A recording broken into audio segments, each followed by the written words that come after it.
Labrīt! Mani sauc Vita Pļaviņa, un es esmu izdevniecības skolas vārds mācību līdzekļu projektu vadītāja. Šodien es pastāstīšu par skolotājas Ievas Mickus radīto darba burtnīcu Dizains un tehnoloģijas 1. līdz 3. klasē. Šis ir autordarbs, skolotājas pieredzes materiāls, kas ir tapis mācot dizainu un tehnoloģijas pēc skola 2030 paraugu programmas.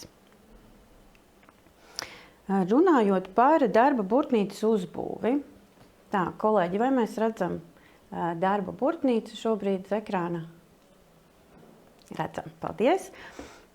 Šī darba burtnīca drukātā formātā ir A4 izmērā ar 136 lapusēm. Un darba burtnīca ir nosacīta sadalīta 3 daļās, jo tā ir paredzēta 3 mācību gadiem, vienam skolēnam. Tātad daļa ir 1. klasē, daļa 2. klasē un daļa 3. klasē.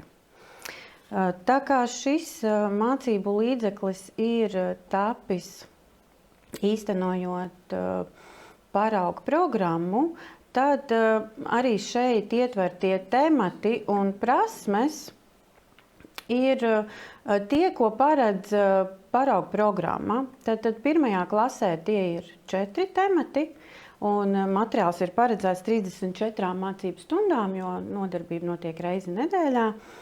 2. klasē mums ir paredzēti 5 temati, un materiāls ir aptuveni 66 mācību stundām, jo nodarbība notiek 2 reizes nedēļā. Un 3. klasē ir tieši tāpat 5 temati, un līdz 70 mācību stundām ir materiāls iekļauts. Tad mazliet jau pietuvojoties katra temata uzbūvei, autore ir iekļāvusi katra temata noslēgumā iespēju bērnam novērtēt savu praktiski izveidoto darbiņu. Novērtēt gan savu, gan klases biedra veikumu. Un šeit ir uzskaitītas būtiskākās darbības, kurām viņas prāt būtu jāpievērš uzmanība veicot šo praktisko darbiņu. Piemēram, vai bērns ir ievērojis drošības noteikumus, vai ir precīzi strādājis ar šķērēm, līmi, adatu, papīru, vai ir ievērojis kompozīciju. Taču šajās pašvērtējuma tabuliņās, kas mums ir katra temata noslēgumā, esam paredzējuši brīvu vietu, kur skolēns var ierakstīt tos kritērijus, ko skolotājs varbūt pats individuāli ir izvirzījis kā būtiskus konkrētā darbiņa veikšanā. Autore ir īpašu uzmanību pievērsusi arī dizaina domāšanas posmu apguvei.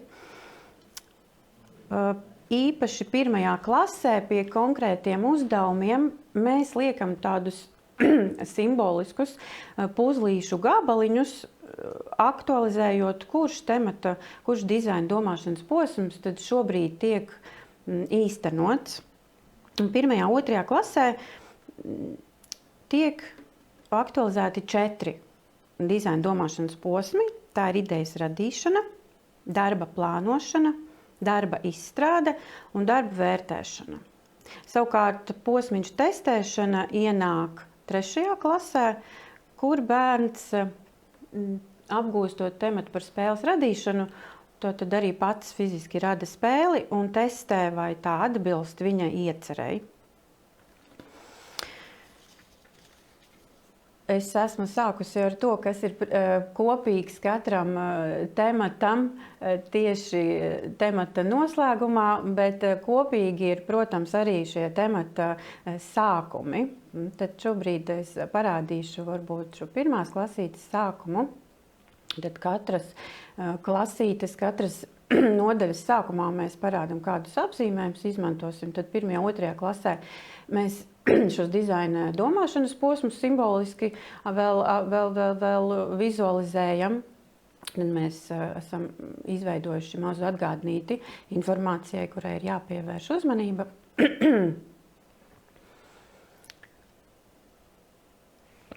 Un arī tāds atgādnīte katra noslēguma beigās ar jautājumiem diskusijai par pārbaudi sevi, lai bērns pārbaudītu, vai ir uzmanīgi tematā klausījies skolotāja, varbūt mutiski pausto teoriju un, protams, arī pašvērtējuma tabuliņas iekļautas katra temata beigās. Bet sākumā mēs vienmēr norādam, kādi temati tiks apgūti.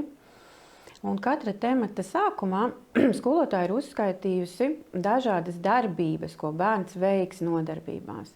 Šajā pirmās klases pirmajā tematā mēs redzam, bērns vērs koku lapas, līmēs koku lapas, locīs koku lapas, zīmēs skici savam darbam un tā tālāk. Norādam arī jēdzienus jaunos, ko temata laikā apgūs. Un tad, kad temats ir noslēdzies, tad autore aicina atgriezties bērnu uz šo pašu tabuliņu sākumā un iekrāsot ar zīmolīti, kuras darbības viņš ir veicis un kurās viņš jūtas droši, ka ir apguvis. Par jēdzieniem runājot, šī ir darba burtnīca, kurā ir aktīvi jāiesaistās arī pašam skolotājam darbībā, tātad nosaucot vārdos, ko tad bērns īsti dara, ka viņš šobrīd loka papīru vai tin koku lapas, bet mēs paši katram jēdzienam esam izveidojuši tādu vizualizāciju ar attēlu un tādā atgādņu veidā darba burtnīcas sākumā izkārtojuši. Tas izskatās šādi. Alfabēta kārtībā jēdzienus esam izkārtojuši un pievienojuši ilustrāciju.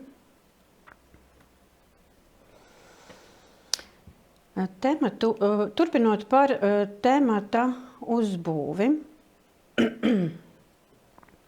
Tad skatoties pirmo tematu par darbu ar koku lapām, kā jau teicu, mēs esam pievienojuši atgādnīti puzlīšu veidā, kuru dizaina posmu mēs ejam. Tad, radot ideju, piedāvājam bērniem fotomateriālu ar citu bērnu radītiem darbiņiem. Bet, protams, idejas vislabāk gūt rudenī, ejot pašiem ārā. Skolotājus to arī mudina. Tad mums ir otrais posmiņš darba plānošana, kur bērns jau zīmē skici, kādi materiāli viņam būs nepieciešami. Bērns tiek aicināts arī ievērot darba izstrādes termiņu, tāpēc tiek norādīts, līdz kuram datumam darbiņš būtu jāpaveic. Norādam, ka tagad ir izstrādes posmiņš, kur viņš praktiski jau sāk darboties un arī nosauc savu darbiņu vārdā. Šajā tematā bērni 3 darbiņus veic. Pirmajā viņš veido kompozīciju, un otrajā viņš veido rozīti no lapām. Un pievienojuši esam fotoinstrukciju, kā pa soļiem to vieglāk ir darīt. Trešais darbiņš ir vērt virteni no koku, no atlikušajām kļavas lapām, un arī aicinājums iekļauties termiņā un veikt darbiņu līdz konkrētam datumam. Un tad, kad esam izstrādājuši, tad aicinam vērtēt, un autore šī temata noslēgumā piedāvā 5 darbībām pievērst uzmanību. Tātad, vai bērns izstrādājot šos materiālus no koku lapām ir ievērojis drošības noteikumus. Kā mēs pamanījām, varbūt, ja šeit ir arī norādīti tieši ar ko strādājot, ir jāpievērš šī drošība. Tad vai ir ar līmi precīzi noticis darbs, vai ir sakopta darba vieta aiz sava veikuma, vai ir ievērota kompozīcija, un vai tas darbiņš, kas tika lūgts veikt grupā, tiešām tika veikts īstenojot sadarbību. Šādi pat tiek aicināts arī izvērtēt savu klases biedru darbiņš. Noslēgumā, kā jau teicu, ir šie diskusijai izvirzītie jautājumi. Šajā gadījumā, piemēram, viens no jautājumiem, kā var panākt, lai lapas būtu gludas, ja ir jāveido aplikācija. Ja bērns ir rūpīgi piedalījies stundā, tad šeit mums bija tāda maza norādīta tīšu oranžajā rāmītī, kur mums ir pateikts, kā nospiest koku lapas, kur ir šī atbilde uz to pašu jautājumu, ko mēs temata noslēgumā uzdodam. Un šī ir atkal tā atgādnīte, kur mēs aicinām atgriezties temata sākumā un pārskatīt, vai mēs darbības veicām, vai mēs tās esam apkoši.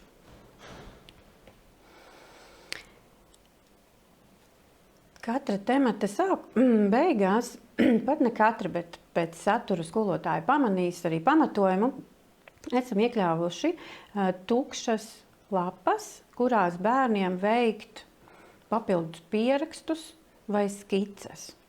Šo risinājumu izvēlējāmies, lai bērniem 1. klasē visi pieraksti būtu vienkopus, lai nebūtu tāda lapu nozaudēšana vai vienkārši vieglāk organizēt savu mācību darbu. Šādā veidā ir uzbūvēts katrs temats, tātad ar šo darbību uzskaiti, ar jēdzienu uzskaiti un vidēji līdz 10 uzdevumiem, kas ir secīgi izvietoti un kā tāda liela, varbūt darba lapas, kā liels darba lapas tad formāts izskatās. Tad vienmēr piedāvājam idejai sākumā dažādus citu bērnu darbiņus un praktiskus vingrinājumus. Un uzskaitam šos dizaina domāšanas posmiņus. Šos dizaina domāšanas posmiņus, kā jūs teicu, mēs vēl aktualizējam 1. klasē, 2., 3. klasē. Mēs jau atsakāmies no šīm atgādnītēm, aicinot bērnus jau pašus veikt darbus noteiktā secībā, kā to paredz dizaina priekšmets.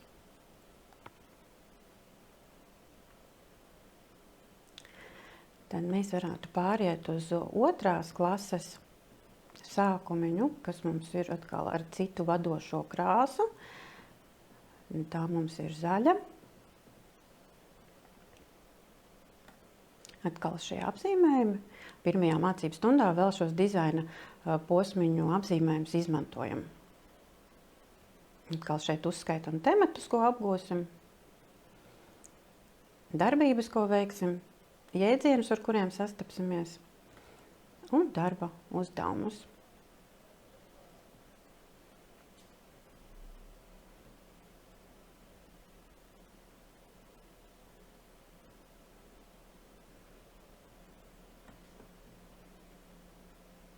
Šeit 2. klasē mēs jau esam uzskaitījuši šos dizaina domāšanas posmus atsevišķi, un bērnam ir jau spēja nosaukt un aprakstīt šos posmus saviem vārdiem. Līdz ar to jau nākamajos uzdevumos, kur ir jāveido praktiskie darbi, jau komentēt pašam, kāds tieši posmiņš tagad notiek un kādam ir jāsagatavojas kā nākamajam solim.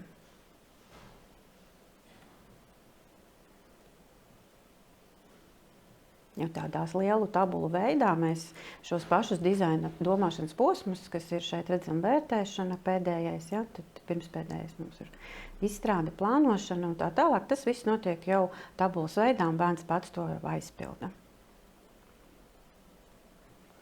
Piedāvājam arī vairākas fotoinstrukcijas, kā darbi tiek veikti.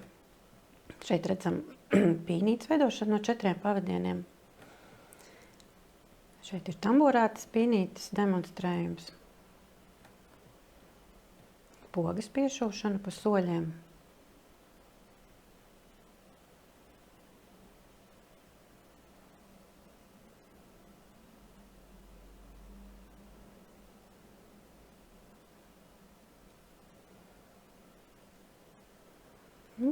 Tad šādā principā ir arī 2. klasīte. Pēc šāda principa ir izveidota arī 2. klasīte. Pāriesim uz 3. klasīti, kuras vadošā krāsa ir zila.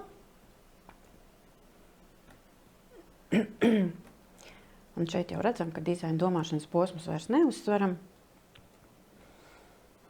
Norādam tematus, ko apgūstam. Un atkal darbības, jēdzienus un uzdevumus.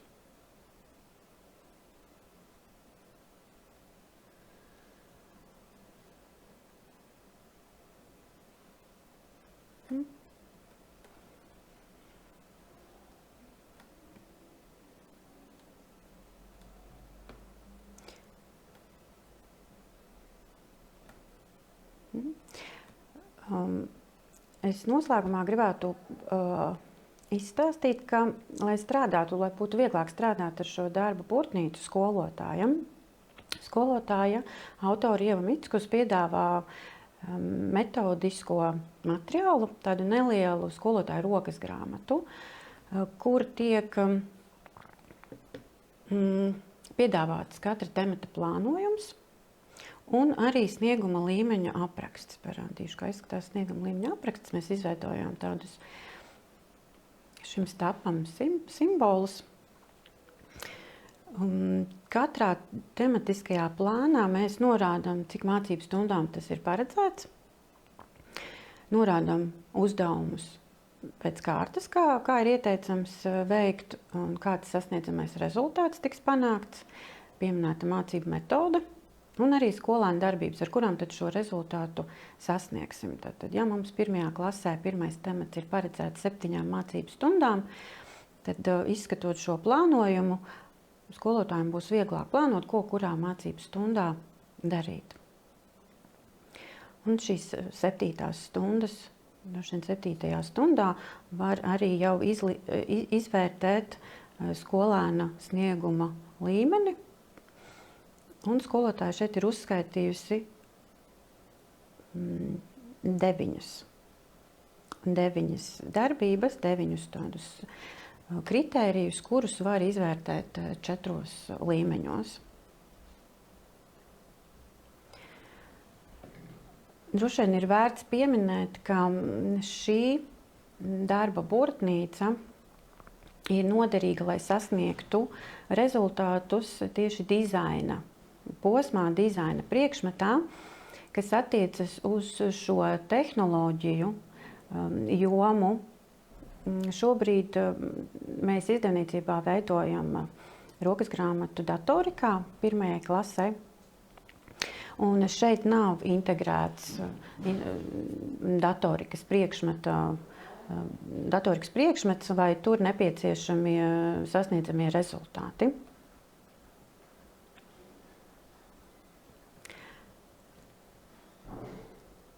Tā, ar šo es droši vien varētu noslēgt šo informatīvo daļu. Varbūt kolēģi var paskatīties, vai ir kāds jautājums, uz kuru es varētu atbildēt.